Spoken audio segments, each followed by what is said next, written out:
Assalamualaikum warahmatullahi wabarakatuh. Pada kesempatan kali ini kita akan bahas kisah sang Ratu Sufi yaitu Robiatul Adawiyah yang balik bertanya kepada malaikat Munkar dan Nakir.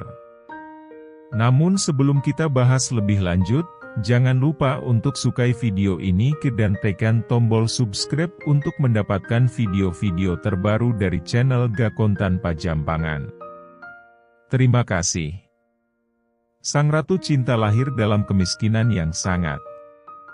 Tak ada kain untuk menyelimuti dirinya, tak ada minyak setetes pun untuk pemoles pusarnya, tak ada lampu untuk menerangi kelahirannya. Ia adalah putri keempat, maka disebutlah Robiah. Sang ayah menekur sedih memikirkan hal ini, mau pinjam ataupun minta sudah menjadi pantangan bagi dirinya. Semuanya digantungkannya kepada Allah Subhanahu wa Ta'ala. Dalam kesedihan ia bermimpi bertemu sang Nabi yang menghiburkan hatinya.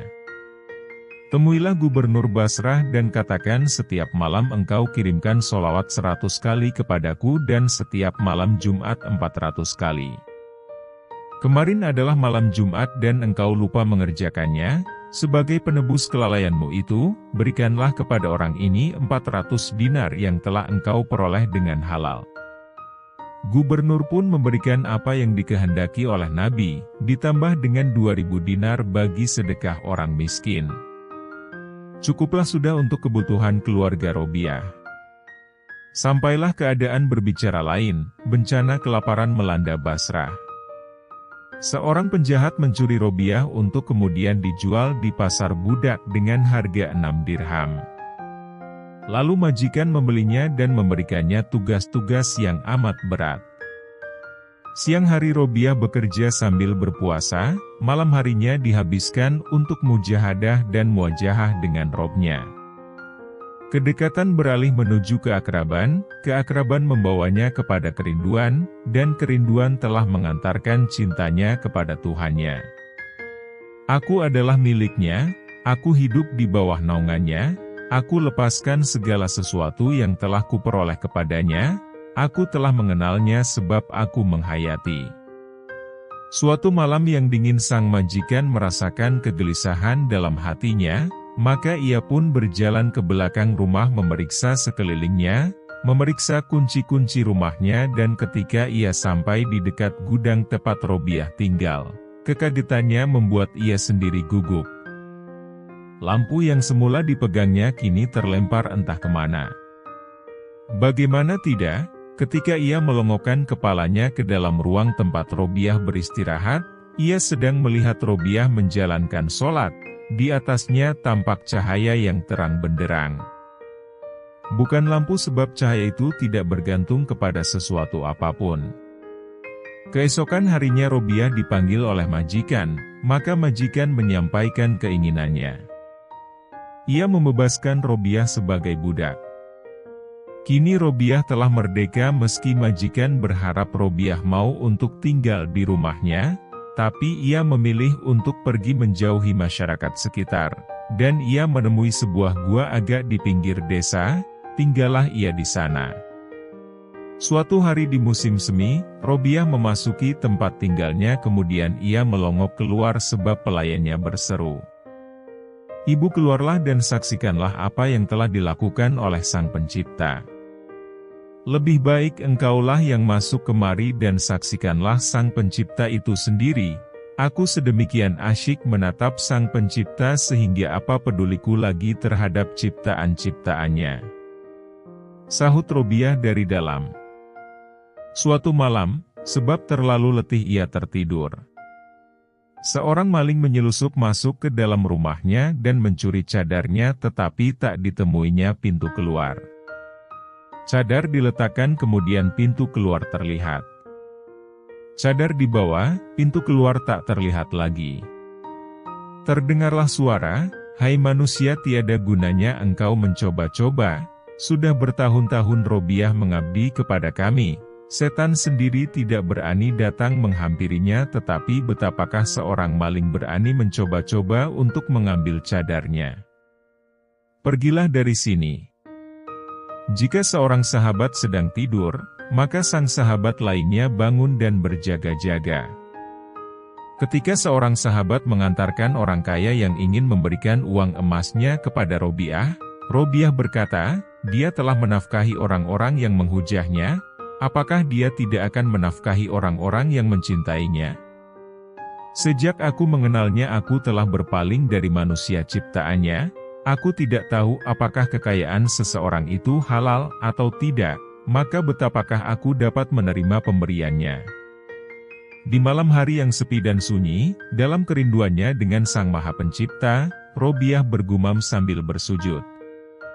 Ya Allah, apapun yang akan Engkau karuniakan kepadaku di dunia, berikanlah kepada musuh-musuhmu, dan apapun yang akan Engkau karuniakan kepadaku di akhirat nanti berikanlah kepada sahabat-sahabat karena Engkau sendiri cukuplah bagiku.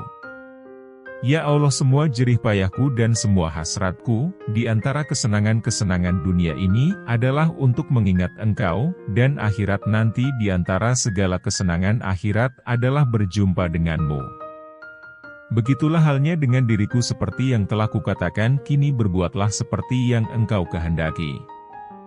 Rabiatul Adawiyah merupakan salah seorang Srikandi agung dalam Islam. Beliau terkenal dengan sifat waro, dan senantiasa menjadi rujukan golongan cerdik pandai, karena beliau tidak pernah kehabisan hujah. Suatu malam yang sunyi sepi, dikala masyarakat sedang nyenyak tidur, seorang pencuri telah mencoba masuk ke dalam pondok Rabiatul Adawiyah, namun setelah mencari sesuatu sekeliling berkali-kali dia tidak menemui sebuah benda berharga, kecuali sebuah kendi untuk berwudu itu pun sangat jelek. Lantas si pencuri tergesa-gesa untuk keluar dari pondok tersebut. Tiba-tiba Rabiatul Adawiyah menegur si pencuri tersebut. Jangan keluar sebelum kamu mengambil sesuatu dari rumahku ini. Si pencuri tersebut terperanjat karena dia menyangka tidak ada penghuni di pondok tersebut. Dia juga merasa heran karena baru kali ini dia menemui tuan rumah yang begitu baik hati seperti Rabiatul Adawiyah. Kebiasaannya, tuan rumah pasti akan menjerit meminta tolong apabila ada pencuri memasuki rumahnya, namun ini lain. Silahkan ambil sesuatu, kata Rabiatul Adawiyah kepada pencuri tersebut. Tiada apa-apa yang boleh aku ambil dari rumahmu ini, kata si pencuri berterus terang. Ambillah itu, kata Rabiatul Adawiyah sambil menunjuk kepada kendi yang jelek tadi. Ini hanyalah sebuah kendi jelek yang tidak berharga, jawab si pencuri. Ambil kendi itu dan bawa ke bilik air, kemudian kamu ambil wudhu menggunakan kendi itu. Selepas itu sholatlah 2 rakaat, dengan demikian engkau telah mengambil sesuatu yang sangat berharga daripada pondok jelekku ini, balas Rabiatul Adawiyah. Mendengar kata-kata itu si pencuri tadi berasa gemetar hatinya, yang selama ini keras menjadi lembut seperti terpukau dengan kata-kata Rabiatul Adawiyah itu. Lantas si pencuri mengambil kendi itu dan dibawa ke bilik air lalu berwudu menggunakannya.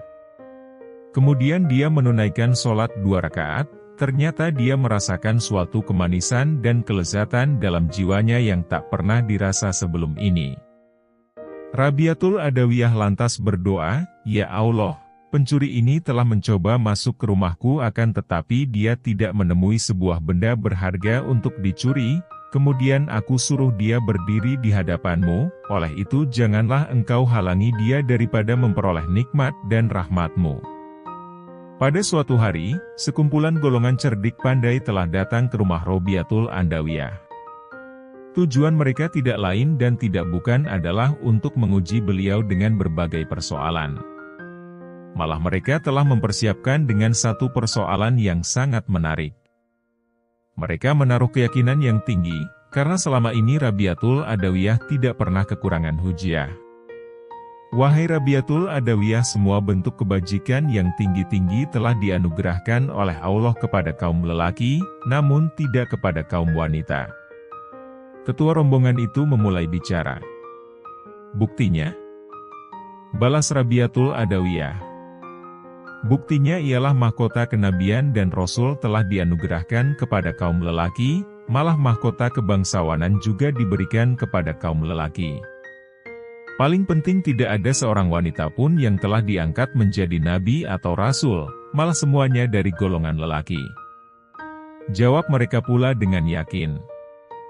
Memang betul pendapat tuan-tuan sekalian, akan tetapi harus diingat bahwa sejahat-jahat pangkat ada pada kaum lelaki juga. Siapa yang mengagung-agungkan diri sendiri? Siapa yang begitu berani mendakwakan dirinya sebagai Tuhan? Dan siapa pula yang berkata bukankah aku ini Tuhanmu yang mulia? Dengan tenang Rabiatul Adawiyah membalas hujah mereka sambil merujuk kepada Fir'aun dan Namrud. Kemudian Rabiatul Adawiyah menambah lagi, anggapan dan ucapan seperti itu tidak pernah keluar dari mulut seorang wanita, malah semuanya dilakukan oleh kaum lelaki. Mengenai wafat sang Ratu Sufi Rabiatul Adawiyah ada dua pendapat. Pendapat pertama yaitu pada tahun 135 Hijriah atau tahun 752 Masehi, kemudian pendapat kedua tahun 185 Hijriah atau tahun 801 Masehi. Konon setelah itu ada yang bermimpi melihat Robiah, kepadanya ditanyakan bagaimanakah engkau menghadapi Munkar dan Nakir? Robiah Adawiyah menjawab, kedua malaikat itu datang kepadaku dan bertanya, siapakah Tuhanmu? Aku menjawab, pergilah kepada Tuhanmu dan katakan kepadanya, di antara beribu-ribu makhluk yang ada, janganlah engkau melupakan seorang wanita tua yang lemah, aku hanya memiliki engkau, di dunia yang luas tidak pernah lupa kepadamu tetapi mengapakah engkau mengirimkan utusan sekedar menanyakan siapa Tuhanmu kepadaku? Ya Allah, jika aku menyembahmu karena takut kepada neraka, bakarlah aku di dalam neraka. Dan jika aku menyembahmu karena mengharap surga, campakkanlah aku dari dalam surga. Tetapi jika aku menyembahmu demi engkau semata janganlah engkau enggan memperlihatkan keindahan wajahmu yang abadi kepadaku. Itulah doa sang Ratu Sufi Robiatul Adawiyah kepada Allah Subhanahu wa Ta'ala. Itulah kisah sang Ratu Sufi yang balik bertanya kepada sang malaikat. Wallahu a'lam bishawab. Mudah-mudahan bermanfaat. Wassalamualaikum warahmatullahi wabarakatuh.